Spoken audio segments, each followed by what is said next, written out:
तो राधे राधे मेरे सारे फ्यूचर एग्रीकल्चर सुपरवाइजरों को, आगे के जो लीडर्स तैयार हो रहे हैं उनको राधे राधे, जय श्री राम, जय श्री श्याम। देखो थंबनेल में आपको दिख गया होगा, आपका जो पेपर है वो 18 अप्रैल को होने वाला है और आज 8 अप्रैल हो चुकी है। बीच में 10 दिन है, मैं 10 भी नहीं कहूँगा, 8 या 9 दिन में उनको कहूँगा।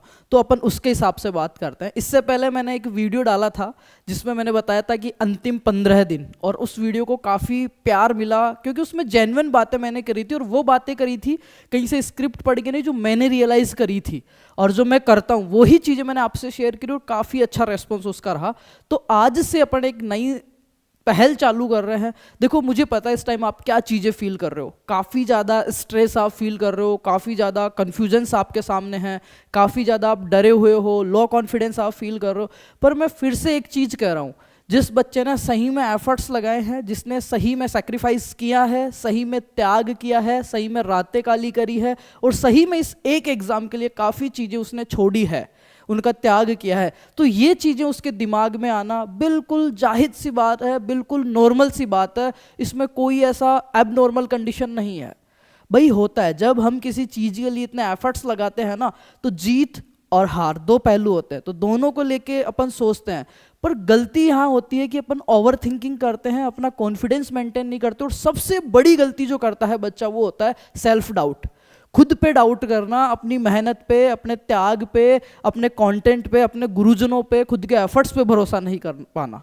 और इसकी जो मुझे मालूम हुआ है ना, सबसे बड़ी जो जड़ है ना वो है मार्केट और मेरे जैसे लोग। मैं किसी और को यहाँ पे ब्लेम नहीं करूँगा, किसी और पे लांछन नहीं लगाऊंगा, मैं अपने आप पे ही लेके कह रहा हूँ। इस एग्ज़ाम को लेके इतनी हवा टाइट कर रखी है ना, ये कोर्स फलाना मैराथन, वो PDF, वो डेटा, उस SI का पेपर ऐसा, उसका ऐसा। भाई 12वीं पास परीक्षा है और अब जो होना था सो हो चुका, अब आप कुछ नहीं कर सकते, जो होना था वो हो चुका। अगर आपको ये लग रहा है ना पहले तैयारी नहीं करी, अब मैं कुछ नया उठा के अब 10 दिन में फाड़ दूंगा, इम्पॉसिबल है, असंभव है, मुश्किल नहीं असंभव है। इससे तुम लोग अपने आप को नीचे खींचोगे, ऊपर नहीं ले जाओगे। जिस स्टेज में तुम हो ना, अब लास्ट टाइम अगर तुम पैनिक हो रहे हो और ये सब चीज़ें कर रहे हो ना इस मार्केट की हवा में, कुछ भी नहीं है। मैं कह रहा हूँ पेपर दे के आना, बहुत प्यारा पेपर आएगा, बहुत प्यारा। जो तुमने पढ़ाई की ना उसी में से पेपर आने वाला है, उससे बाहर नहीं जाएगा। थोड़ा सा माइंडसेट चेंज करो, 11th-12th की किताब देखो, और सबसे बेस्ट आज मैं कुछ स्ट्रेटजीज बताऊंगा आपको कि अपने को अगले 8 दिन कैसे तैयारी करनी है। और मैं कह रहा हूँ जिस दिन आप पेपर दे के आओगे, सिलेक्शन होना नहीं होना बाद की बात है। देखो अब जो सिलेक्शन होगा वो किस्मत से नहीं होगा, अब स्ट्रेटजी से होगा, और मैं बात करूंगा स्ट्रेटजी पे। अब क्वांटिटी से नहीं होगा कि कितना पढ़ रहे हो, अब क्वालिटी से होगा कि जो पढ़ा है उसको कितना अच्छा पढ़ा है। लास्ट टाइम बच्चा क्या सबसे बड़ी मिस्टेक करता है, एक तो सेल्फ डाउट, एक दूसरों से तुलना करना, खुद की कंपैरिजन करना। फलाने ने इतने बार कोर्स कर लिया, फलाना तो वहां से पढ़ रहा है, उसने वो टेस्ट। अरे भाई नहीं, खुद की करनी, पार उतरनी। 18 तारीख को आप खुद पेपर दोगे। मैं कह रहा हूँ जिस दिन आप मन से जीत गए ना, उस दिन इस जग से जीत जाओगे। और मैं सही बात बता रहा हूँ, जो तुमने तैयारी की है वो सफिशिएंट। अभी मैं बताऊंगा तुम्हारे सामने जो मार्केट में जो हवाएं चल रही है ना, जो माहौल बनाया है ना कि पता नहीं क्या होएगा, भाई RAS का नहीं होगा। राजस्थान एग्रीकल्चर सुपरवाइजर है 12 स्ट्रीम पे, और सबसे ज़्यादा इसमें जो सिलेक्शन होते हैं ना, आंकड़े उठा के देख लो, कक्षा 12 वाले बच्चों के होते हैं। वो इसलिए होते हैं क्योंकि वो चाय की थड़ी पर नहीं बैठते हैं, वो जो बिना बात की अननेसेसरी बातें ना उन पर ध्यान नहीं देते हैं। उनका लक्ष्य साफ है, उनको तैयारी करनी है, किताब है, पढ़ाई करते हैं और पेपर दे के आते हैं। अपन क्या करते हैं, एक्स्ट्रा ऑर्डिनरी हैं, ओवर थिंकिंग इतनी करते हैं, एक्शन बिल्कुल नहीं लेते हैं। चलो सारी चीज़ों को छोड़ो, जो भी हो रहा है, मैं फिर से कह रहा हूँ, एक लंबी सांस लो और थोड़ा सा कॉन्फिडेंस लाओ, और इस कॉन्फिडेंस को मेंटेन रखना अगले 10 दिन। और मैं कह रहा हूँ जीत जाओगे यार, इतनी बड़ी बात नहीं है। मैं अभी विथ प्रूफ बात करूंगा, वीडियो का एंड तक देखना, आज डे फर्स्ट है। ऐसे ही वीडियोस में अपन पूरा सिलेबस करेंगे और पूरा वो करेंगे, नई चीजें। अभी देखो सबसे बड़ी मिस्टेक जो कर रहा है ना बच्चा, वो क्या कर रहा है, नई चीजें, भागा दौड़ी में इतना पैनिक हो रहा है। कोई टेलीग्राम पे, व्हाट्सअप ग्रुप इतने बने हुए हैं ना, मैं खुद समझ में नहीं आता, सबको म्यूट कर रखा है मैंने। इतने ग्रुप, सारा दिन नई नई चीजें डालते रहते हैं, पता नहीं क्या यही काम है क्या लाइब्रेरीज में बैठ के।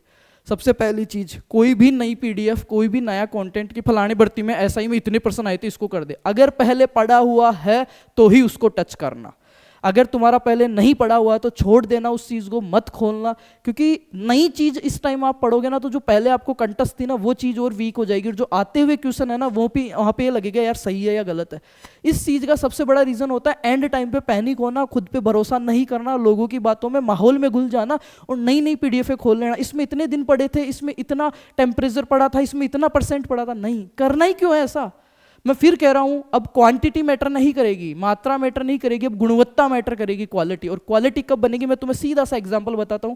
बेटा ये मेरी डायरी है, दिख रही होगी इसकी हालत, ये मेरी डायरी है और ये मैंने 2021 और 22 में तैयारी करी थी। आज भी मैं कोई पेपर देने जाता हूँ या मैं एमएससी के तक बच्चों को पढ़ाता हूँ ना, तो मैं 10 चीज़ें नहीं खोलता, इसमें सारे सब्जेक्ट है। इसमें पूरी 15 पेज में हॉर्टिकल्चर मैंने मेरे हिसाब से लिखी है और मैं पेन रखता हूँ, तुम्हारे को दिखा देता हूँ मैं, देखो पेन भी हाथ में, इसकी हालत ये हो गई है अभी, हालत थोड़ी खस्ता है, पेन भी हाथ में रखता हूँ मैं। कुछ नई चीज़ अपग्रेड करनी होती है मैं कर देता हूँ। और पूरी हॉर्टिकल्चर को अगर मैं मैराथनों से पढ़ूंगा, उन चीज़ों से पढ़ूंगा, तो मेरे को चाहिए कम से कम 3-4 दिन। और इससे जब मैं पढ़ता हूँ, वो 3-4 दिन में जो मैराथन है मेरे को देगी, कोई नई पीडीएफ मेरे को देगी ना, उससे अच्छा कंटेंट मेरा खुद का है। इसको मैं मुश्किल से मुश्किल बता रहा हूँ 1.5 से 2 घंटे में पूरी रिवाइज कर लेता हूँ। तो आपको सबसे पहला काम तो ये करना है, जो आपके सेल्फ नोट्स हैं जो आपने बनाए हैं या नहीं बनाए, तो जिस डायरी से, जिस कॉपी से, जिस किताब से आप पढ़ रहे हो ना, उसी को 3 से 4 बार पढ़ना है। उसी को 3 से 4 बार पढ़ना है, चाहे से वो आपकी पहले पढ़ी हुई हो, 3 से 4 बार पढ़ना है। और कॉन्फिडेंस लेवल बिल्कुल अप रखना है, और वो ऐसे रहेगा, बिल्कुल गहरी सांस लो, शांत, पैनिक नहीं होना, बिल्कुल पॉजिटिव रहना। मैं फिर से कह रहा हूँ यार, जो तुमने सही में नियत सही करके, इंटेंशन प्योर करके जो रातें काली करी है, जो सैक्रिफाइसेस किए हैं, जो एफर्ट्स लगाए हैं, वो फिर से कह रहा हूँ मैं माँ शारदे के मंच पे खड़ा हूँ, वो कभी भी बेकार नहीं जाएंगे। बस दिक्कत इतनी सी है कि आप अपने आप पे भरोसा नहीं कर पा रहे हो, और भरोसा नहीं करने की वजह है मार्केट में अपवाद। जब तक इन अपवादों के टच में रहोगे, ऐसे लोगों के टच में रहोगे, रील्स स्क्रॉल करोगे, स्क्रीन टाइम कम नहीं करोगे, पूरी प्रॉपर नींद नहीं लोगे, प्रॉपर डाइट, पानी, कोई सा भी बंदा अभी एग्जाम टाइम में दिन का 5 लीटर पानी पी रहा है, गर्मियाँ आ गई, अब लाइब्रेरी में बोतल रखो, बार बार टॉयलेट जाओ, पेशाब करने जाओ, कोई दिक्कत नहीं है। इसको बिल्कुल सही रखो, मैं कह रहा हूँ जीत जाओगे। मैंने उस वीडियो में भी डाला था, जिन्होंने नहीं देखा देखना, अभी उस पर कितना प्यारा रिस्पॉन्स आया। अच्छे से पानी लो, अच्छे से 7 से 8 घंटे की नींद लो, और मैं कह रहा हूँ जीत तुम्हारे कदमों में है, लास्ट मोमेंट पे है। आप यहाँ पे हो, इस साइड आप हो, इस साइड जीत है। ये जो पैर रखने मात्र का जो फैसला है ना, ये काफ़ी महत्वपूर्ण है। अगर आपने हिम्मत करके यूँ पैर रख दिया ना, बल्ले बल्ले है, पर ये हिम्मत करने नहीं देंगे लोग तुम्हें। काफ़ी चीज़ें कहेंगे कि आगे कांटे हैं, आगे ये है, तू नहीं कर सकता, तू इतना ऊपर पैर ही नहीं उठा सकता, पर किसी की नहीं सुननी। मैं कह रहा हूँ ना, तुम उठा सकते हो, और तुम उठा दोगे और करोगे। सिलेक्शन होगा नहीं, होके रहेगा। चलो बात करते हैं बेटा आज के अंतिम 10 दिन, सिलेक्शन या रिजेक्शन। डे फर्स्ट, आज डे फर्स्ट है। मैं थोड़ा सा आपको चीज़ें समझाता हूँ, मैं कोई 1 शॉट लेने नहीं आया हूँ, कोई मैराथन देने नहीं आया हूँ। थोड़ा सा समझना, एज अ बिग ब्रदर मैं समझा रहा हूँ। और ये मेरा पर्सनल जो चीज़ें हैं, जो इन चीज़ों को लेके मेरा प्रोस्पेक्टिव है, वो मैं आपके सामने रख रहा हूँ। मैं ये भी नहीं थोप रहा हूँ कि सारे बच्चों के लिए यूज़फुल होगी, डोंट वेरी। ये मेरा पर्सनल है जो मैं बता रहा हूँ, समझो, थोड़ा सा चीज़ को समझो, समय दो अपने आप को। एक तो नई चीज़ बिल्कुल भी टच नहीं करनी है। मैं यहाँ पे लिख देता हूँ, न्यू पीडीएफ कंटेंट, कुछ भी नहीं। पीडीएफ से आ गया मतलब मोबाइल में तो कुछ देखना ही नहीं है। स्क्रीन टाइम बिल्कुल कम करना है, इंस्टा हटा ही देना है फ़ोन से 10 दिन के लिए। कौन कहाँ पे जा रहा है, क्या हो रहा है, कोई ध्यान नहीं देना। ऐसे आलतू फालतू जो चैनल हैं जो आपको बार बार डीमोटिवेट कर रहे हैं, कंपेयर कर रहे हैं, माहौल में डाल रहे हैं, अनसब्सक्राइब कर दो उनको। कोई ऐसा जो सही में तैयारी कर रहे हैं, सीरियस स्टूडेंट है, जिनने एफर्ट्स लगाए, कोई मैराथन की ज़रूरत नहीं है। ये सारी चीज़ें अवॉइड कर दो। सबसे बड़ी जो गलती आप कर रहे हो, खुद को दूसरे से कंपेयर करना, तुलना करना, वो बंद कर दो बेटा। आप में बेस्ट हो, आप सिंगल पीस हो। आपने जो परिस्थितियां देखी है, जो 2 घंटे में आपका दिमाग काम करेगा, जरूरी नहीं उसका भी वही करेगा। अपने आप की तुलना करना बंद करो। दूसरी चीज, आत्मविश्वास, सेल्फ कॉन्फिडेंस को आप जो कम कर रहे हो ना, आत्मविश्वास को, यहीं पे आपकी हार है, और ये कम हो रहा है लोगों की वजह से। तो ये सारी चीजें बंद करो। और करना क्या है, ये तो जो नहीं करनी है वो चीजें हैं। अब करना क्या है वो देखो। बिल्कुल शांत लाइब्रेरी में जाना है, सुबह पूरी नींद लेनी है, पूरा पानी पीना है, पूरा निश्चिंत होकर घर वालों से आराम से बात कीजिए, यार दोस्तों से अच्छे टॉपिक पे बात कीजिए, ना कि फालतू के टॉपिक्स पे। अब मैं बात करता हूँ आपके सामने, खुद के जो नोट्स है ना सेल्फ, उनको बार बार पढ़ो बेटा, बार बार पढ़ो। उसके अलावा देखो PYQ, जो पुराने सुपरवाइजर के पेपर है ना, पुराने सुपरवाइजर के और आसपास के एग्जाम्स के, मैं मानता हूँ प्रश्न रीप्रिंट नहीं होते हैं। I accept, I agree, I understand, कोई भी क्वेश्चन रीप्रिंट नहीं होगा कंपटीशन एग्जाम्स में। पर एक चीज ध्यान रखना, उस क्वेश्चन के जो ऑप्शन है या जो क्वेश्चन पूछा है सेम लैंग्वेज में ऐसा कैसा कभी नहीं छिपता, पर इसके इर्द गिर्द कोई भी एग्जामिनर, सपोज दैट मैं बैठा हूं, मेरे को पेपर बनाना है, मैंने लास्ट ईयर का देखूंगा कि यार क्या क्या आया था और उसके आसपास की चीजें बनाऊंगा। तो मैं ये कह रहा हूं जो PYQs आप उठाओगे पिछली 6 या 7 भर्तियों के, अपने दिमाग को एक्टिवेट करना, पहले थ्योरी पढ़नी है अपनी डायरी से, फिर अपने दिमाग को एक्टिवेट करना कि इसके आसपास की क्या चीजें हैं, और उसके आसपास के 8 क्वेश्चन लिख लेना। और मैं कह रहा हूं उन 8 में से ऐसा कैसा 18 अप्रैल को आपको देखने को मिल जाएगा।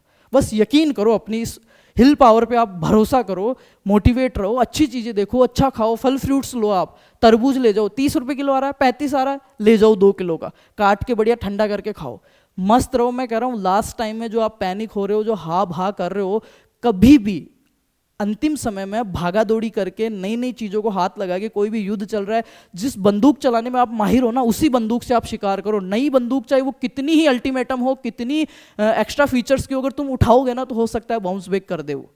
नहीं छेड़ना अपने को, जिस रास्ते चलते हैं उसी रास्ते चलना है, ठीक है। PYQs लो आप, सबसे पहले PYQs के आसपास के क्वेश्चन करो। PYQ के बाद में अब देखो टेस्ट सीरीजों को जो आपको अच्छी लगती है, जिसमें आपको समझ में आता है, वो आप टेस्ट सीरीज ले सकते हो, उसके हिसाब से आप कर सकते हो। अब आपको सेल्फ नोट्स कैसे स्टडी करना है वो मैं समझाता हूँ। देखो मैं कभी भी मैंने बच्चे को ये कहा है कि बेटा ये जो स्टडी है ना, वो प्रेशर या दबाव में नहीं होती, और जो अपन चीज़ें कर रहे हैं ना, हालातों से लड़ रहे हैं ना, अपन जो घर छोड़ रखे हैं ना, घर को घर बनाने के लिए घर छोड़ा है हमने, ये चीज़ याद रखना। खुद को निखारने के लिए घर छोड़ा है, खुद को तोड़ने के लिए, दबाने के लिए, रुलाने के लिए, डार्क सर्कल्स के लिए घर नहीं छोड़ा अपने। तो सबसे पहली बात, प्रेशराइज नहीं होना, जो मैं हर बार कहता हूँ कि इस निर्जीव चीज को भी अगर मैं दबाव दूंगा तो ये टूट जाएगी। आप तो बहुत प्यारे इंसान हो यार, क्यों लेना है दबाव? ऐसा क्या हो जाना है दबाव लेके? अगर दबाव लेने से कोई चीज अच्छी हो रही है तो मैं कह रहा हूं 24 घंटे दबाव में रहो, प्रेशर में रहो, स्ट्रेस में रहो, अगर फिर सिलेक्शन हो जाए नहीं होगा। खुले दिमाग से, प्यार प्रेम से, बिल्कुल हंसमुख, सबसे प्यार से बात करना, फालतू की बातें नहीं करना। अब समझो सॉरी अपने पास अपन मान के चलते हैं 9 दिन है और 3 सब्जेक्ट हैं, थोड़ा सा समझना, थोड़ा सा, ठीक है। 3 दिन है, एक दिन मतलब एक सब्जेक्ट के लिए अपने पास 3 दिन है, और आज का दिन अपना कुछ कुछ गया तो अपन पहले लेंगे अपने डोमेन सब्जेक्ट को, एग्रीकल्चर को, जो कि अपना मेजर पोर्शन 60 क्वेश्चन कवर कर रहा है, 60 क्वेश्चन कवर कर रहा है, ठीक है। और मैं फिर कह रहा हूँ पेपर लेवल बहुत अच्छा रहने वाला है, 11वीं 12वीं, और आपके जो नोट्स है उसके बाहर कुछ नहीं जाएगा, भरोसा रखो। क्या आएगा वो आएगा, कुछ नहीं आएगा, अभी मैं खुद बताऊंगा सिलेबस तुम्हें क्या आएगा, थोड़ा वीडियो को एंड तक देख लेना बस, ठीक है। 60 क्वेश्चन है एग्रीकल्चर के, डोमेन सब्जेक्ट को अपन लेते हैं, इसमें 60 क्वेश्चन आपके आने वाले हैं। 60 को भी 3 पोर्शन में बांटा है, और हमने एक सब्जेक्ट को 3 दिन दिए थे, काफी अच्छा काम हो गया बेटा। पहला आपका एग्रोनॉमी 20 क्वेश्चन, उसके बाद में एनिमल 20 क्वेश्चन, फिर हॉर्टी 20 क्वेश्चन। तो आज का दिन कुछ कुछ गया, तो अपन सबसे पहले, आज डे फर्स्ट है अपना, मैं ऐसे ही डे 8 तक आपके साथ चलूंगा और एक एक सब्जेक्ट आपको करवाने वाला हूं। डे फर्स्ट है तो अपन सबसे छोटा जो पोर्शन इसमें लेते हैं एनिमल हस्बेंड्री का बेटा, आज लेंगे एनिमल हस्बेंड्री का, ठीक है। और एनिमल हस्बेंड्री सबसे छोटा पोर्शन और सबसे प्यारा पोर्शन, और 20 क्वेश्चन आते ही आते हैं इसमें से। अब कैसे आएंगे, कल अपन जो करेंगे वो करेंगे हॉर्टिकल्चर का, और कल अगर आपका सही कमेंट और रेस्पॉन्स रिया तो कल मैं मेरी डायरी से हॉर्टिकल्चर करवाऊंगा, वन शॉट नहीं, क्विक रिवीजन, सिर्फ जो काम की चीज है वही, थ्योरी नहीं पढ़ाऊंगा, अगर आपका सही रेस्पॉन्स रहा तो, नहीं तो मैं सिर्फ ये बताऊंगा कि हॉर्टिकल्चर को कैसे पढ़ना और कहां से क्या क्वेश्चन आए हुए हैं अभी एनिमल। और लास्ट डे जो अपन करेंगे, मतलब आज डे फर्स्ट है, डे सेकंड को अपन हॉर्टी, डे थर्ड को अपन करेंगे क्या चीज करेंगे, एग्रोनॉमी। उसके बाद में अपन एग्रीकल्चर को बार बार हाथ नहीं लगाएंगे, करंट डेटा पढ़ेंगे, जो पढ़ लिया कुछ रह गया छूट गया परिपूर्ण नहीं होना है। आज कुछ भी नहीं छूटेगा, आज कुछ भी नहीं छूटेगा, इस वीडियो को एंड तक देख लेना, कुछ भी नहीं छूटेगा बेटा। आज क्या है अपना डे फर्स्ट, और डे फर्स्ट अपने को एनिमल हस्बेंड्री के 20 क्वेश्चंस लेने हैं, कल हॉर्टिकल्चर के। फिर अपन क्या करेंगे, फिर लेंगे अपन राजस्थान जी के, या पहले लेंगे हिंदी, हिंदी को अपन देंगे 2 दिन, और 2 दिन में जो टॉपिक्स है मैं यहीं के यहीं आपको बताऊंगा कैसे पढ़ना है, क्या क्वेश्चन। और फिर अपन लेंगे लास्ट डे अपनी जीके, और जीके के तीनों पोर्शन अपन उसमें कवर करेंगे। उसके बाद में जो सबसे लास्ट डे बचेगा 17 तारीख, उस दिन अपन आराम से सोएंगे, रेस्ट करेंगे, और अपने जो पसंदीदा चीज है सुनने का देखने का वो चीज देखेंगे, क्लियर। और मैं फिर से कह रहा हूँ सिलेक्शन कदमों में है, कदमों में, बस इसकी और इसकी, इन दोनों का कॉम्बिनेशन बिठा लो, कॉन्फिडेंस अप रखो। फालतू के लोगों से जो ज्ञान देते हैं, एक्स्ट्रा ऑर्डिनरी लोग हैं, उनसे टच में रहना ही नहीं है। भाई तूने 4 बार कर लिया कोई बात नहीं, तू ले लेना तनख्वाह, तू करवा ले, मेरे को एक सीट चाहिए, मेरे को एक सीट चाहिए। और मुझे पता है ना मेरे हालात में किन हालातों से लड़के आया हूँ, कैसे तैयारी कर रहा हूँ, कहाँ कर रहा हूँ, कहाँ से पैसा आता है, क्या पढ़ता हूँ क्या नहीं पढ़ता, और जब नहीं पढ़ता तो क्यों नहीं पढ़ता, मेरे दिमाग में क्या चलती है मुझे पता है ना। तुम घुस के देखोगे क्या, तो फिर क्यों कर रहे हो कंपेयर, ना, कंपेयर करना ही नहीं है खुद को। मैं फिर से कह रहा हूँ, you are the best, you are the best. खुद पे भरोसा कर लो, तुमसे अच्छा कोई नहीं है इस जग में। ठीक है, चलो एनिमल की बात करते हैं। 20 क्वेश्चंस के बेटा आज। ये लो स्टार्ट करते हैं, बिल्कुल किसी भी प्रकार की दिक्कत नहीं है ना। और अभी मैं सारी चीज़ें समझाने वाला हूँ आपको। ये लो इस पे आ गए। ये आज डे फर्स्ट है अपना। आज का दिन काफ़ी दिन गया, पर रात तक आपको ये क्लियर करना है और उसके बाद में एनिमल हस्बेंड्री के क्वेश्चंस आपको देखना है। ये पशुपालन का सिलेबस है बेटा, ये है पशुपालन का सिलेबस। अब इसको पढ़ते कैसे हैं देखो, मैं पढ़ाऊँ, मुझे नहीं पता वंश कैसे चल रही होगी आपकी मैराथन है, 10-10 घंटे 12-12 घंटे, आई डोंट नो, और मुझे पता करना भी नहीं है। और अगर मैं इन चीज़ों का पता करूँगा ना तो मैं लोगों से पीछे रह जाऊँगा। ठीक है, भाग ये पशुपालन 20 क्वेश्चन, ठीक है, 60 नंबर ठीक है, 20 क्वेश्चन का होता है ये, प्रश्नों की संख्या 20। अब यहाँ पे अपन बात कर लेते हैं पशुपालन। ये पुराना वाला सिलेबस है इसलिए, ठीक है, चेंज कुछ भी नहीं हुआ है। काफ़ी लोग ये भी कहेंगे चेंज कुछ भी नहीं हुआ है, यही टॉपिक्स रहने वाले। पशुपालन का कृषि में महत्व, यहाँ से अगर क्वेश्चन आता है तो यही आता है कि एग्रीकल्चर जीडीपी जो है, टोटल जो जीडीपी है देश की, उसमें एग्रीकल्चर का कितना कंट्रीब्यूशन है इंडिया लेवल पे। अगर राजस्थान में बात करें तो वो भी अपने को पूछ सकता है। पशुधन का दूध उत्पादन में महत्व एवं प्रबंधन, निम्न पशुओं की नस्लों के बारे में क्या पूछता है, नस्ल जो ब्रीड्स है उनके बारे में क्या पूछता है। ब्रीड्स में से अगर जनरल क्वेश्चन आता है तो डायरेक्ट पूछ लेता है कि गाय की दूध वाली नस्ल कौन सी है, निम्न में से गाय की दूध वाली नस्ल नहीं है, या मिलान कीजिए। तो आपके कॉन्सेप्ट्स क्लियर होने चाहिए, और कॉन्सेप्ट क्लियर तब होंगे जब आपका खुद का कंटेंट आप बार बार पढ़ोगे बेटा, खुद का कंटेंट बार बार पढ़ोगे। अब ये सिलेबस आपके सामने है, मार्केट की हवा से कितना अलग है एक बार खुद एनालिसिस करना। आपके पास भी पड़ा है पर आपके पास फोन में पड़ा है, उसको फिजिकल लो यार। लास्ट टाइम में 50 रुपए लग रहे हैं, उसको निकलवा के ले आओ पीडीएफ मेरे कहने से, और एक एक टॉपिक को अंडरलाइन करके आज के दिन में इस एनिमल हस्बेंड्री को अगर आप खुद की डायरी से पढ़ोगे ना, मैं गारंटी दे रहा हूँ 4 घंटे से ज्यादा नहीं लगेंगे। और 2 बार पढ़ दो, उसके बाद में एनिमल हस्बेंड्री की कोई सी भी ऐसी किताब है जिसमें एनिमल हस्बेंड्री के क्वेश्चन उनको लगा दो, उनको लगा दो, पीवाईक्यूज लगा दो, और ऐसे कोई ऑब्जेक्टिव है उनको लगा दो आप। सबसे बेस्ट तरीका है ये, कुछ भी फालतू का अननेसेसरी चीजें देखनी नहीं है।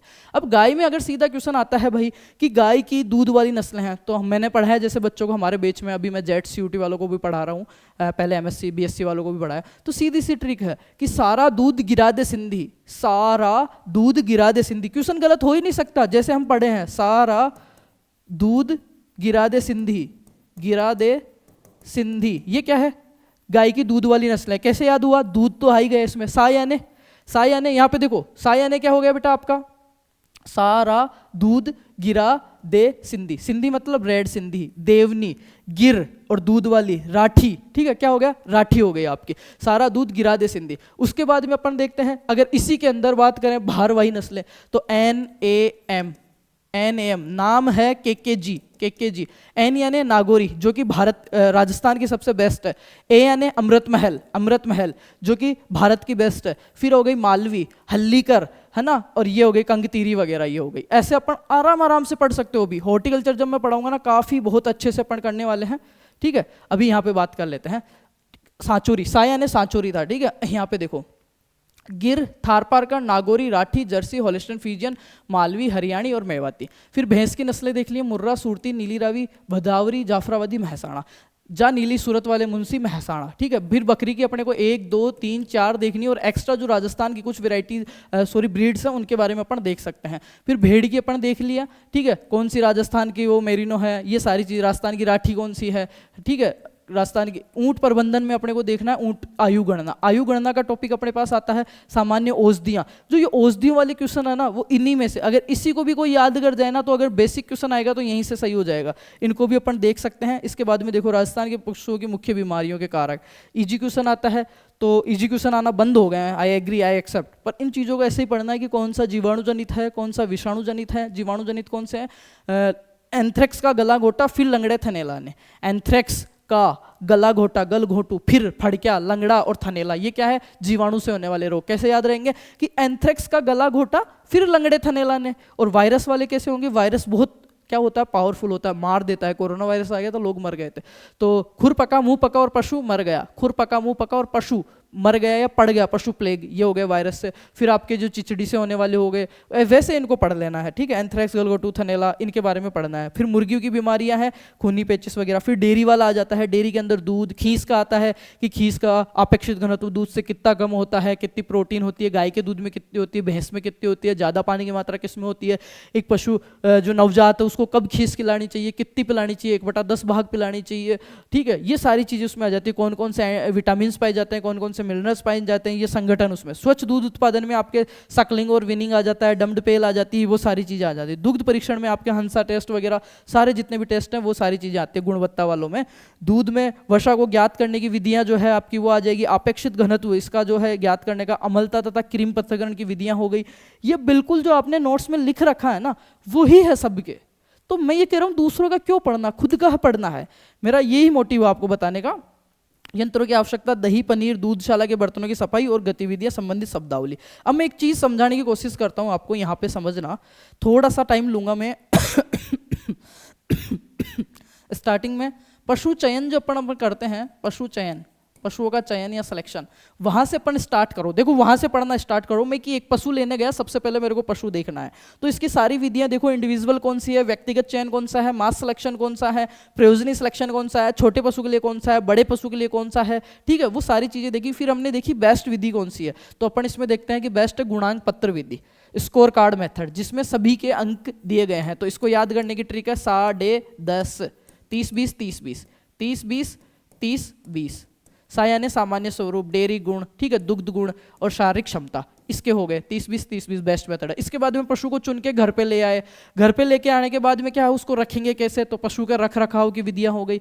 तो उसमें अपन पढ़ते हैं कि एकल विधि और द्विपद्धति, ठीक है, सिंगल रो और डबल रो। उसमें अपन देखते हैं क्या कि फेस टू फेस और टेल टू टेल। तो बेस्ट मेथड है टेल टू टेल, पूंछ से पूंछ विधि, उसके लाभ हानियां हो गई, ठीक है। पशुओं को बांधने का जो स्थान है उसको क्या बोलते हैं, जो नांद है, ठाण है, उसको क्या बोलते हैं, कितनी आकृति होती है, कितना इसके साइज होता है, ये चीजें कर ली। चलो पशु को ले आए, उसके बाद में उसको रख भी दिया। अब बात करते हैं पशु आहार की। तो पशु आहार में अपन बात करेंगे कि एक गाय है जो 3 लीटर दूध देती है तो उसको कितना दाना देंगे, एक भैंस है जो इतना दूध देती है तो उसको कितना दाना देंगे, सूखा पदार्थ कितना देंगे, उसमें टीडीएस कितना होना चाहिए, वो सारी चीजें देख ली। फिर अपन देखेंगे इसी में फोडर के बारे में, है और साइलेज। तो साइलेज, साइलेज 4 शब्द वाला है, साइलेज, साइलेज, और है 2 शब्द वाला। तो है 2 शब्द का मतलब हल्का, 1 शब्द का मतलब हल्का है, हल्का मतलब सूखा पदार्थ ज्यादा पाई जाएगा, इसमें नमी कम पाई जाएगी, कितनी 14 से 15% ही नमी है, और शुष्क पदार्थ। साइलेज क्या है, भारी है, 4 अक्षर वाला, तो गीला रहेगा, इसमें क्या है, नमी ज्यादा पाई जाएगी, ठीक है, नमी ज्यादा पाई जाएगी, नमी ज्यादा पाई जाएगी तो गीला है,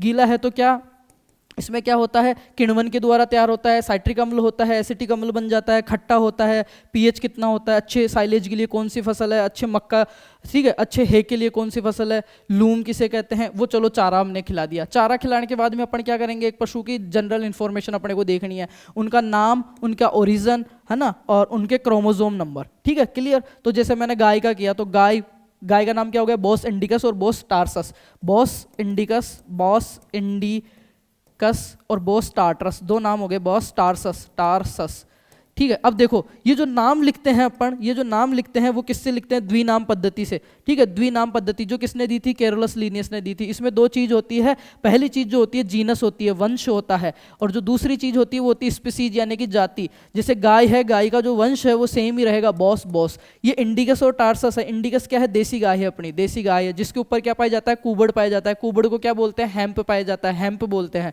ठीक है। दोनों सींगों के बीच में जो उठी हुई जगह होती है उसको क्या बोलते हैं, पॉल बोलते हैं। पूंछ के अंतिम सिरे पे जो बालों का गुच्छा होता है उसको क्या बोलते हैं, स्विच बोलते हैं। और जो गल कंबल होता है उसको क्या बोलते हैं, डेवलप बोलते हैं, डेवलप बोलते हैं, ठीक है। ये सारी चीजें हमने देखी कि बॉस इंडिकस और बॉस टार्टरस क्या है। फिर इसकी फैमिली देखी, बोवेडी देखी, फिर इसके क्रोमोसोम नंबर देखे, फिर ये से पढ़ा करो। देखो मैं बता रहा हूँ, वैसे एक उदाहरण के लिए बता रहा हूँ कि आज के दिन में एनिमल कैसे कंप्लीट करोगे। फिर गाय के बारे में पढ़ा कि गाय के अंदर गाय के समूह को क्या कहेंगे, हर्ड कहेंगे। गाय के अंदर बच्चा देने की क्रिया काविंग कहलाएगी, गाय के अंदर मैथुन की क्रिया सर्विंग कहलाएगी, ठीक है। ये से गाय के मांस को क्या बोलेंगे, बछड़े के मांस को व्हील बोलेंगे, ठीक है। इसके बाद में गाय के अंदर फिर अपन पढ़ेंगे इन सब पशुओं के बारे में, ऐसे एक एक पशुओं की जानकारी पढ़ ली। उसके बाद में अपने पास में आता है बेटा क्या, पशु प्रजनन, एनिमल रिप्रोडक्शन। तो रिप्रोडक्शन के बारे में पढ़ेंगे कि 2 प्रकार का होता है। पहला होता है सेक्सुअल या प्राकृतिक, जिसमें अपन क्या करते हैं, नर जो अपना है उसके पास फीमेल को लेके जाते हैं और दोनों सेक्सुअल कांटेक्ट में आते हैं, देन क्या होता है अपना रिप्रोडक्शन होता है, पूरी एक जटिल प्रक्रिया है, ठीक है। दूसरा क्या है एआई, आर्टिफिशियल इंस्यूमेशन। अब यहाँ से क्या क्वेश्चन आता है, कृत्रिम गर्भाधान से यहाँ से क्वेश्चन आता है, सबसे पहले किसने किया, अरब देश में किया था, घोड़ी पे किया था, फिर स्प्लेंजी ने कुत्ते पे किया, उसके बाद में पी भट्टाचार्य, है ना, और वो सारी चीजें अपन पढ़ेंगे, संपत कुमारन, वो सारी चीजें। फिर इसमें पढ़ेंगे कि एआई करने के लिए क्या क्या है, मैंने करा रखे हैं, एक एक क्लास में टॉपिक करा रखे हैं। एनिमल हस्बेंड्री के हमारे बैच में मैंने 23 क्लासें ले रखी है और मेरे को जहां तक लगता है ना इन 23 क्लासों में से आराम से अच्छा खासा क्वेश्चंस फंसेंगे, आराम। पूरे सिलेबस में 23 क्वेश्चन कराए एनिमल हस्बेंड्री की 23 क्लास, और कुछ भी बाहर नहीं जाने वाला, कुछ भी इस तरीके रटा नहीं, समझाया है, एक स्टेप बाय स्टेप, सिलेबस समझने के लिए होता है, ठीक है।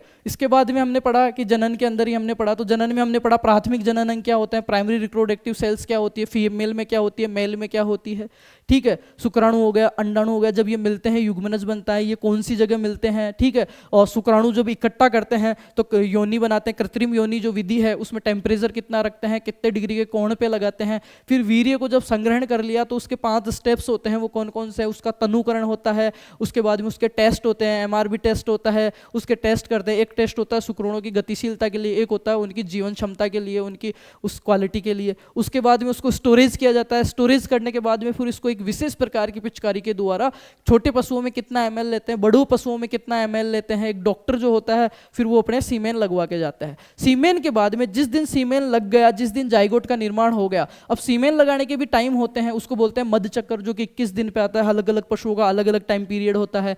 मध्य चक्कर के भी 3 होते हैं, ठीक है, एक तो अर्ली, मिड और लेट, ठीक है। तो मिड का जो अंतिम वाला है वो समय काफ़ी अच्छा होता है, उस समय जो फीमेल होती है वो सेक्स के लिए पूरी तरह से प्रिपेयर होती है, या उस टाइम उसके हार्मोन्स ऐसे होते हैं कि पूर्ण रूप से ज़्यादा चांसेस बनते हैं प्रेगनेंसी के, तो उस टाइम अपन सीमेन लगवाते हैं। सीमेन लगवा दिया, उसके बाद में लगभग जो गेस्टेशन पीरियड, गर्भकाल अवधि होती है, वो याद कर लो सारे पशुओं की एक जगह लिख के कि इस पशु की गर्भकाल अवधि। गर्भकाल अवधि क्या होती है, निषेचन से लेकर बच्चा देने के तक जो बीच का टाइम पीरियड है उसको गर्भकाल अवधि बोलते हैं। इसके बीच में जो अलग से आहार देते हैं उसको पढ़ो कि गर्भवती भेड़ को कितना देते हैं, गर्भवती भैंस को कितना देते हैं। इसी बीच में आ जाएगा ड्राई पीरियड, सूखा अवकाश कितना रहता है अप्रोक्सीमेटली। यौवनारंभ उम्र, जब सीमन लगवाए थे तब भैंस और गाय की यौवनारंभ क्या थी, अपनी जो देसी नस्लें उनकी 24 महीने होती हैं, विदेशी नस्लें जो गाय की उनकी 18 महीने होती है, ठीक है। वो जब पढ़ लिया, सीमेन किस स्टेज पे लगवाया, वो सारी चीजें हमने पढ़ ली।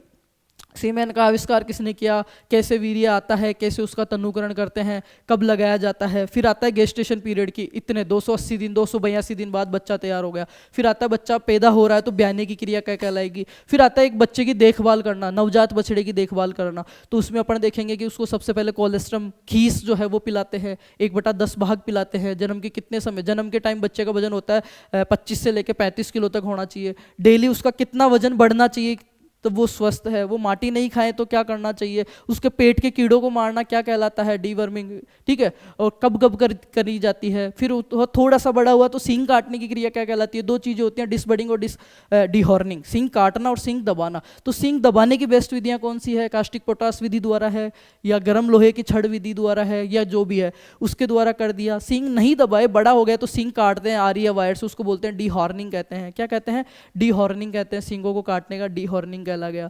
उसके बाद में अपन सींग काट दिया, उसको नहलाते हैं, उसको खुरहरा करना बोलते हैं, नहला दिया, सारी चीजें सींग काट दी। फिर आता है पशुओं को गिराना, जो कि कास्टिंग बोलते हैं। क्यों गिराते हैं, क्या ऑब्जेक्टिव्स हैं उसके, क्योंकि उसको नियंत्रण में लेने के लिए, कोई शल्य क्रिया के लिए, ऑपरेशन के लिए उसको गिराते हैं। चलो गिरा दिया, किस साइड गिराते हैं सारी चीजें मैं नहीं बताऊंगा, मैं आपको सिर्फ एक रिकॉल कर रहा हूं कि यही सिलेबस, इससे बाहर कुछ नहीं जाएगा। पेपर दे के आके देख लेना।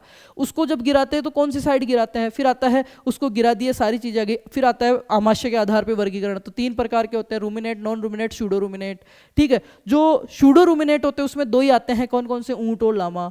जो नॉन रूमिनेट होते हैं उसमें मनुष्य, बंदर वगैरह आते हैं। जो रूमिनेट है, जुगाली करने वाले, उसका आमाशय 4 भागों का होता है, रूमेन, एबोमेजम, ओमेजम और रेटिकुलम। इसमें पढ़ेंगे रूमेन सबसे बड़ा भाग है, चारा संग्रहण का काम करता है। रेटिकुलम जो हनी कॉम लाइक स्ट्रक्चर है, सबसे छोटा है, जालीदार जो अपने को कांच वगैरह, कील वगैरह से सुरक्षा करता है। अब देखो ओमेजम, ओमेजम ऑब्जर्व करना, ओमेजम ऑब्जर्व करना, ये क्या करता है, पानी को ऑब्जर्व करता है, ठीक है। और एबोमेजम जो होता है उसको चतुर्थ आमाशय या ट्रू आमाशय बोलते हैं, क्योंकि जो जितने भी पाचक रस एंजाइम है उनका स्त्रावण वहीं से होता है। क्लियर, ये चीजें हमने पढ़ ली। और जो जो जो ऐसे एनिमल्स हैं जो बिल्कुल कोई जुगाली नहीं करते, उनका आमाशय एक ही अपना जो पेट है एक ही भाग में है, और जो सूडो रूमिनेट है उनका 3 में होता है, एक एब्सेंट होता है, कौन सा? ऊंट को प्यास कम लगती है तो मैंने बताया एबोमेजम। एबोमेजम मतलब ऑब्जर्वेशन, ऑब्जर्वेशन, ऑब्जर्वेशन, पानी को खींचता है वो नहीं रहेगा उसमें, तो उसको हटा दिया। क्लियर हो गया? यहाँ से उनके अपने को एग्जाम्पल्स पढ़ लिए। फिर उसके बाद में हमने पढ़ा कि ये सारी चीज़ें हो गई। फिर पढ़ेंगे दूध। भाई पशु का अपन ने क्या करवा लिया, यहाँ पे निषेचन भी होगा, दूध निकालने की विधियाँ। तो दूध निकालने की विधियाँ हाथ द्वारा, मशीन द्वारा। हाथ द्वारा में पढ़ेंगे, छोटे पशु हैं तो स्ट्रपिंग या चुटकी विधि। नकलिंग विधि, अंगूठा विधि, ये यूज नहीं करते हैं, नुकसानदायक है। फिर सबसे बेस्ट विधि कौन सी है? बोला फिस्टिंग विधि, पूर्ण हस्त विधि, फिस्टिंग विधि। दूध निकालने की विधियां हो गई। दूध निकालते टाइम किस साइड बैठते हैं वो चीज हो गई। दूध निकालने की जो संकरे मुंह की बाल्टी होती है उसको क्या बोलते हैं? डम्ड पेल बोलते हैं। क्या बोलते हैं बेटा? डम्ड पेल बोलते हैं। क्या बोलते हैं? डम्ड पेल बोलते हैं, वो चीज हो गई। फिर दो चीज होती है, दूध उतरना, उतरना मतलब पावशना, milk let down, let down, और एक होती है दूध का बनना, सेरेशन, बनना, दूध का बनना। दो चीज होती है, मिल्क शेरेशन। तो दूध का उतरना क्या होता है? देखो, जो दूध बन चुका है उसका अयन, अयन में आके एकत्र हो गया, अयन में आना और अयन के माध्यम से, थनों के माध्यम से उसको बाहर निकालना, दैट्स दुग्ध दोहन कहलाता है। और ये जो बाल्टी है डम्ड पेल है। तो ये जो प्रोसेस है, इसके लिए जो हार्मोन है वो कौन सा है? ऑक्सीटोसिन हार्मोन है। कौन सा है? ऑक्सीटोसिन हार्मोन है। ऑक्सीटोसिन हार्मोन क्या करता है? बने हुए दूध को नीचे उतारने का काम करता है, पावशने का। आपने देखा होगा कभी अपने मम्मी चली जाती है जिसके हाथ हो रखी है भैंस, तो बड़ी मम्मी दूध निकालती है, उससे पहले एक इंजेक्शन ठोक देते हैं और अपन खुद ही दे देते हैं दूध निकालने के 10 मिनट पहले। उससे क्या आता है? पशु के शरीर में आर्टिफिशियल रूप से ऑक्सीजन हार्मोन बनता है। जो दूध बन गया था ना, वो दूध नीचे आने लगता है, वो खुद को सेफ महसूस करने लगता है। अपने आर्टिफिशियली रूप से, कृत्रिम रूप से उसको वो हार्मोन दे दिया तो दूध उतरने लगता है। पर एक चीज होती है दूध बनना। एक भैंस है जो 3 से 4 लीटर दूध दे रही है, आप उसको खिला के कैल्शियम की पीपियां वगैरह खिला रहे हो, वो 5 लीटर दूध देने लग गई, दैट्स मिल्क सेरेशन। ये होता है प्रोलैक्टिन के कारण, प्रोलैक्टिन के कारण। तो प्रोलैक्टिन जो अपन पशुओं को बाहर से जो चीजें खिलाते हैं दूध बढ़ाने के लिए, वो होती है प्रोलैक्टिन। अंदर जो दूध बन रहा है उसको वो करने के लिए। ये चीजें हो गई, दूध भी निकाल लिया, सारी चीजें कर ली। अब बात करेंगे दूध निकालने के बाद में दूध को डेयरी में ले गए, फैट के बारे में, कौन सी शर्करा है, किस रूप में होता है, फिर एसएनएफ के बारे में, ठीक है। फिर अपन बात करेंगे प्रोटीन के बारे में, शर्करा के बारे में। फिर इस दूध से क्या बना लिया? कुछ दूध घर पे रह गया था, उससे हमने बना ली क्या? शुरुआत में खीस के बारे में पढ़ लिया। खीस के बाद में हमने एनिमल के बारे में पढ़ा कि उसकी प्राथमिक जो टट्टी होती है, जो गोबर होता है, उसको क्या बोलते हैं? मैकोनियम बोलते हैं। प्राथमिक पहले विस्टा को मैकोनियम बोलते हैं। उसके बाद में ये सारी चीजें हमने देख ली। फिर अपन आ गए क्या? डेयरी पोर्शन पे। डेयरी पोर्शन सारा देखने के बाद आ गया कि पशु पे रोगों के बारे में। तो रोगों में देखा जीवाणु जनित रोग कौन से हैं, जीवाणु जनित रोग कौन से हैं, उनके बारे में पढ़ा हमने, ठीक है। तो उनके बारे में हमने पढ़ा, मैंने ट्रिक बताई थी, एंथ्रेक्स का गला घोटा, एंथ्रेक्स का गला घोटा लंगड़े थनेला ने, दैट्स जीवाणु वाले। एंथ्रेक्स हो गया, गल घोटू हो गया, गला घोटा, लंगड़ा हो गया, थनेला हो गया, टीबी रोग हो गया। ये क्या हो गया? जीवाणु से होने वाले रोग हो गए। उसके बाद में विषाणु वायरस से होने वाले रोग कौन से हैं? खुर पका, मुंह पका और पशु मर गया। खुर पका, यहाँ पे मैंने लिखा खुर पका, मुंह पका और पशु मर गया, पशु पड़ गया। तो खुर पका, मुंह पका और पशु प्लेग, दोनों वायरस से होने वाले हैं। इनके बारे में हमने पढ़ ली, कब टीका लगता है, क्या है। फिर मुर्गियों के बारे में पढ़ा कि मुर्गियों में क्या होता है, NaCl की कमी हो जाती है, एक दूसरे को चोंच मारकर घायल करना कैनोबलिज्म कहलाता है। चोंच को काटने की क्रिया क्या कहलाती है, ठीक है। उसके बाद में चोंच काटते हैं तो ऊपरी चोंच 1/4 भाग, नीचे की 1/8 भाग। इसकी उम्र क्या है, कब काटते हैं, ठीक है। उसके बाद में आता है क्या एक और चीज आती है इसमें, नसबंदीकरण। नसबंदीकरण, बदियाकृत मुर्गी को क्या देखो, एक तो होता है नसबंदीकरण, वैसेक्टोमी, नसबंदीकरण, एक होता है बदियाकरण, बधियाकरण, कास्ट्रेशन। तो बधियाकरण में क्या होता है? उसके जो प्राइमरी जो रिप्रोडक्टिव ऑर्गन्स हैं उनको कुचल दिया जाता है, चाहे वो मादा हो चाहे वो नर हो। नर के अंदर अगर बधियाकरण करेंगे कास्ट्रेशन, तो मुर्गे के अंदर अगर करेंगे तो उसको क्या कहेंगे? कैपन कहेंगे। मुर्गी में कहेंगे तो क्या कहेंगे? उसको अंडाशय अपनयन या स्पेइंग, स्पेइंग कहेंगे। मुर्गे में डाइथाइल सिस्टोल वेस्ट्रोल हार्मोन खिलाते हैं, क्योंकि एक एक मुर्गे के जाके आप वर्षणों को खत्म नहीं कर सकते, इसलिए दाने में ऐसी चीज खिला दो कि वो ऑटोमेटिक सारी चीजें हो जाती है, ठीक है। सॉरी। उसके बाद में ये जो है नसबंदीकरण में क्या होता है, उसमें फीलिंग्स होती है, हार्मोन्स होते हैं, उसमें शुक्राणुओं का निर्माण भी होता है, सारी चीजें होती है, बस वो बाहर नहीं निकल पाते। उसकी जो वेसेक्टोमी, जो शुक्रवाहिका है, उसमें गांठ दे देते हैं या चीरा लगाते हैं। तो इससे नसबंदीकरण से बनता है टीजर बुल। और टीजर बुल किस काम में आता है? मादा के अंदर जब सीमेन लगवाते हैं, मैंने कहा मध्य चक्र की पहचान है तो टीजर बुल का यूज करते हैं। टीजर बुल मध्य चक्र की पहचान ऐसे करता है कि इस टाइम ये मादा जो है वो रेडी है, और वो उसके टाइम नेचुरल उसके समागम जो मैटिंग जो सेक्सुअल कॉन्टेक्ट में भी आता है, पर इस टीजर बुल के जो स्पर्म है वो निकल नहीं पाते हैं, बस ये पता लगाने के लिए। और किन में पता लगाने के लिए? ऐसी गायें जो क्या करती है, मध्य चक्कर के जो लक्षण है वो प्रकट नहीं कर पाती, उनको क्या बोलते हैं, शर्मिली गाय या शे गाय या साइलेंट हीट बोलते हैं। अब हीट में आना या पाली में आना क्या होता है, वो सारी चीज़ें यहाँ से क्लियर हो गई, ठीक है। टीजर बुल हो गया, नसबंदीकरण हो गया, सींग काटना हो गया, चयन की विधियाँ हो गई, ठीक है। पशुओं का आमाशय के आधार पर वर्गीकरण हो गया, चारा में हे और साइलेज आ गया, कुछ दाने की बातें कर ली, आवास की बात कर ली, जनरल इन्फॉर्मेशन हमने देख लिया, पशुओं के डिजीज देख लिए, नस्लें देख ली, डेयरी का देख लिया, बचा क्या? आराम से 4 घंटे में कर सकते हो। यही सिलेबस है बेटा, यही सिलेबस है, इसके बाहर कुछ भी नहीं है। मुझे नहीं पता तुम किस हवा में रहते हो, किसकी हवा में रहते हो, आई डोंट नो, बट ये देख लो, यही सिलेबस। और इसी में मैं कह रहा हूँ, मैं वन शॉट पे उतना भरोसा करता नहीं हूँ। कंपटीशन एग्जाम के लिए वन शॉट नहीं होती है, थ्योरी एग्जाम के लिए होती है। मैं बीएससी के लिए करवाता हूँ और सिंगल क्वेश्चन बाहर नहीं जाता, इतने कॉन्फिडेंसली कह रहा हूँ मैं, सिंगल क्वेश्चन बाहर नहीं जाता मेरी क्लास से। कल भी कोटा यूनिवर्सिटी का पेपर हुआ, कोई बच्चा आपके जानकार है ना, फर्स्ट सेमेस्टर का, मैंने 59 मिनट लाइव लिया था। अगर सिंगल क्वेश्चन कोई मेरे को बाहर बता देना, मैं पढ़ाना बंद कर दूंगा। 59 मिनट का मैंने लाइव लिया था, उसमें से 15 मिनट मैंने ऐसे आसपास की चीज़ें समझाई, 40 मिनट का वीडियो था। और कोटा यूनिवर्सिटी का सुबह पेपर हुआ है, एक सिंगल क्वेश्चन मेरे को कोई बाहर बता दे उस क्लास से, मैं पढ़ाना छोड़ दूंगा। इतना कॉन्फिडेंसली तब कहते हैं हम मेहनत करते हैं, हमें हमारे कंटेंट पे भरोसा है, हमें अपने आप पे भरोसा है, दुनिया से ज़्यादा खुद पे भरोसा है, हम पॉजिटिव रहते हैं, हम कॉन्फिडेंस को मेंटेन रखते हैं, तब जाके इतनी बात अंदर से निकलती है, हर किसी से नहीं निकलती। हवाबाजी करना और सत्य कहना अलग अलग चीज़ें। तो बेटा समझो, आप 12वीं पास कर चुके हो, आप इतने दिन से कंपटीशन की तैयारी कर रहे हो, आप छोटी छोटी बातों में उलझ जाते हो। बिल्कुल शांत होके ये चीज़ें 12वीं की किताब से पढ़ो, खुद की डायरी से पढ़ो, नई चीज़ के हाथ नहीं लगाना है। फिर से कह रहा हूँ, नई चीज़ के हाथ नहीं लगाना है। ये मैंने सिलेबस भी समझा दिया, सारी चीज़ें समझा दी, और ये भी समझा दिया है आपको कि क्या चीज़ें आपको अवॉइड करनी है। कंपेयर खुद का बिल्कुल भी किसी से नहीं करना, डीमोटिवेट नहीं होना। सबसे बड़ी कमी कि तुम अपने आप पे भरोसा नहीं कर पा रहे हो, रैंडम चीज़ें पढ़ रहे हो। तो रैंडम चीज़ें, नई चीज़ें आपको पढ़नी ही नहीं है बेटा, बिल्कुल भी। और मार्केट की हवा से दूर रहना। बहुत प्यारा पेपर आने वाला है, आपने जो पढ़ा है, आपने जो एफर्ट्स लगाए वो ही मिलने वाले हैं। अपनी खुद की डायरी उठाइए और उससे आप पढ़ाई कीजिए। ये 21-22 की डायरी है, ठीक है, 21-22 की डायरी है मेरी। और मैं आज भी जब मैं कोई क्लास लेने जाता हूँ या मेरे को कोई चीज़ में डाउट है ना, मैं इसको उठाता हूँ। और इसमें हॉर्टिकल्चर के पेज ये इतने से मैं बताऊँ, देखो इसमें मैंने सारे सब्जेक्ट, इवन इसके अंदर ये हॉर्टिकल्चर यहाँ से शुरू होती है, जिसमें पूरा जापानीज गार्डन स्टाइल इतने अच्छे से लिखा हुआ है ना, खुद की लैंग्वेज में। मैं एक बार में पढ़ लेता हूँ क्या है मोनोकोट, डाइकोट, इतने अच्छे से। मोनोकोट याद करने की ट्रिक है ABCDP, ABCDP खत्म, और है ही नहीं मोनोकोट, सारे डाइकोट है।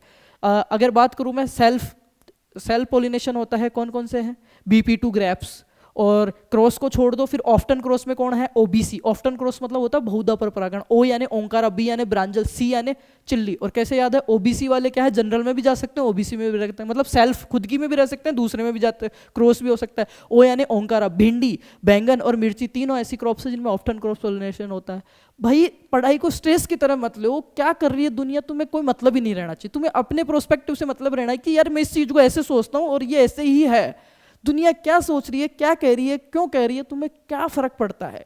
और जिस दिन फर्क पड़ना बंद हो गया ना, तुम जीत जाओगे। और अभी भी समय है, इन 10 दिन में मेरे साथ साथ चलो। अगर तुम्हें कभी भी डीमोटिवेट फील हो रहा है, तुम्हें ये लग रहा है मेरे को पढ़ा हुआ भूल रहा हूँ, कहाँ भूल रहा हूँ, मैंने कभी पढ़ी नहीं है एनिमल अभी, मैं तुम्हें फिर मुंह पे बता रहा हूँ, इसलिए कि तुम एक बार रिकॉल करो, तुम अपने आप को समझो कि तुम क्या चीज़ हो। तुम कमजोर नहीं हो यार, तुम टूटने के लिए नहीं आए हो। इतने दिन जो कमरे पे पड़े हो, रोटी बना रहे हो, तुम हारने के लिए। जो तुम्हारे माता पिता की आंखों में सपने, जो तुमने सोच रखा है ना 18 तारीख का, भाई कर जाना उसको कर जाना। और उसको करने का एक ही रास्ता है, वो है खुद पे भरोसा, खुद की मेहनत पे, खुद के गुरुजनों पे, खुद के इष्ट देव पे, खुद पे भरोसा। जब तक खुद पे भरोसा नहीं है ना, सामने आर्यभट्ट खड़ा हो जाए ना, तो भी तुम कुछ नहीं कर सकते। तो फिर से मैं हाथ जोड़ के रिक्वेस्ट कर रहा हूँ तुम लोगों से, अपने आप पे ध्यान दो। लास्ट टाइम बचा है, कौन क्या कर रहा है, कहाँ से पढ़ रहा है, क्यों पढ़ रहा है, कैसे पढ़ रहा है, कितने बार पढ़ रहा है, डज नॉट मैटर। आपका मैटर नहीं है वो, उसको ध्यान नहीं देना है मेरी जान। नेक्स्ट डे 2nd की प्लानिंग करेंगे हॉर्टिकल्चर का। अगर आप कहोगे तो मैं हॉर्टिकल्चर आपको शॉर्ट में बता भी दूंगा, पर मैं यही कहूँगा अपनी डायरी से ही पढ़ो। आज का वीडियो कैसा लगा वो मेरे को बता देना। और इसके अलावा मैं तुम्हें बता देता हूँ, देखो जिसने एंड तक देखा है उसको काफ़ी अच्छी चीज़ें देखने को मिलेगी। ये वीडियो मैंने डाला था 15 दिन में सिलेक्शन या रिजेक्शन एग्रीकल्चर सुपरवाइजर, 9,500 इस पे व्यूज़ थे, 14 मिनट का ही ये वीडियो था। और मैंने इतने अच्छे से बच्चों को समझाया था। ये देखो, और कमेंट्स देखो, ये देखो आप, यही होता है सर असली मोटिवेशन। छोड़ो ये क्या कोचिंग का आ गया, छोड़ो इसको, ठीक है। ये लोग बाग ऐसे, हाँ ये देखो सर जी आपसे बात कैसे हो सकती है, सर अब तो ऐसे ही टाइम पे मॉडल पेपर दें या नहीं दें। इसकी कमेंट्स देखना आप, कितनी प्यारी प्यारी कमेंट्स है। सर आपने बहुत अच्छे से समझाया, love you sir, thank you भाई। गाइडेंस काफ़ी हद तक अच्छा है, इसलिए आज फर्स्ट टाइम किसी वीडियो पे कमेंट कर रहे हैं, थैंक यू। माइंड बहुत ज़्यादा प्रेशराइज्ड हो रहा था, सो अब लोगों ने ये हवा बनाई हुई है कि पेपर का लेवल रहेगा एंड ऑल, ये सब फालतू की चीज़ें हैं, ठीक है, कुछ भी नहीं रहेगा। आई एम रेडी, ये देखो ना, ये मैंने नहीं करे, कितने प्यारी प्यारी। सर आप ये लगा कि मुर्दे में जान डाल दी, भाई आप मुर्दा नहीं हो, आप ऑलरेडी एक जिंदा इंसान हो, बस आप अपने आप को पहचान नहीं रहे हो, ठीक है। अपने पोटेंशियल को पहचानो, उस पर काम करो। Thank you so much for bottom my heart, है ना, thank you so much, I am ready. देखो कितने प्यारे प्यारे कमेंट्स, देखो thank you from my heart sir, I was very stressed because I had start preparing 2 months। देखो ready, thank you sir, I am ready, कितने अच्छे अच्छे। This time 1 seat is book for me, बच्चे ने comment किया, sir आप बाकी teacher से अलग हो, आपका मोटिवेशन वीडियो से मुझे बहुत हेल्प मिली, थैंक यू भाई। किसी को तो हेल्प मिली, आज की वीडियो से एक बच्चे को मिलती है ना तो भी सफिशिएंट है। Thank you so much sir for this motivation, दिल को सुकून मिला सर जी, वीडियो देख के 100% करके आऊँगा एग्ज़ाम। राइट होगा भाई, होगा, क्यों नहीं होगा, तुम लोगों का नहीं होगा तो किसी का नहीं होगा। Be positive, I am selected in agriculture supervisor 18 April वाले पेपर में, थैंक यू। ये पहले से देखो, ये कॉन्फिडेंस चाहिए आपको, है ना। इसके अलावा देखो आप, सर जी 60% प्रॉब्लम तो आपकी वीडियो से, तो अगर आपको कुछ डाउट्स है तो जाके ये वीडियो देखो, आज वाला वीडियो देखो, और कोई देखो या नहीं देखो, मैं डे 1 का डाल चुका हूँ, डे 2 हॉर्टिकल्चर करेंगे, डे 3 एग्रोनॉमी करेंगे, उसके बाद राजस्थान जीके का पोर्शन और हिंदी का पोर्शन, और आखिरी दिन अपन करेंगे आराम और जीत की तैयारी। और जीत चुके हो आप, मान लो ये चीज़ जीत चुके हो। तो thank you so much. Video कैसा लगा, अगर आप भी सिलेक्शन की दौड़ में हो और अपने आप को लोगों से ऊपर उठा चुके हो तो एक प्यारा सा कमेंट कर देना कि सिलेक्शन तो लेके रहेंगे। और डे 2 तो मैं फिर उस हिसाब से क्या रिस्पॉन्स रहता है, डे 2 पे अपन चर्चा करेंगे। Thank you so much, love you है, सारे भाइयों को बेस्ट ऑफ लक है।